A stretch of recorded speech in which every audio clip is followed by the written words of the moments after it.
You can't bring up a problem unless you attach a solution to it. I don't care who you are. I don't care if you even say, hey, it's hot in here. And it changed the culture in 1 week that everybody understood finding the problems halfway there, attaching the solution to it.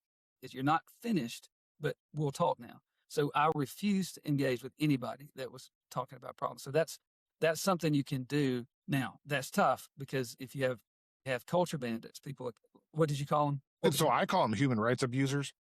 Okay. So that's so much better. Everybody's going to be like, you need to be more like Tim. So human rights abusers, if you find those human rights abusers, you can't roll out stuff like this because they'll sabotage it. They don't want you to succeed. I've never understood it.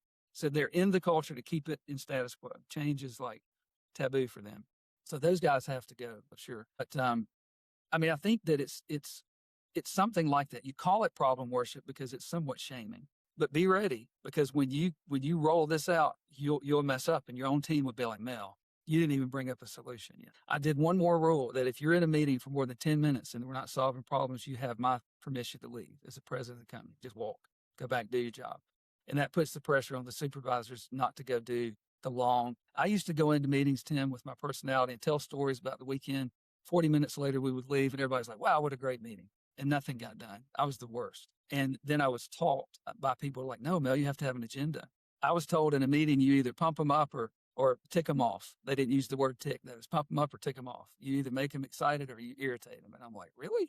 So I've tried everything, but problem worship can be eliminated faster than anything else. But it really does take every leader in the business truly committing to it. So let's talk about culture bandits a little bit, because we haven't defined it. So how do you define what a culture bandit is?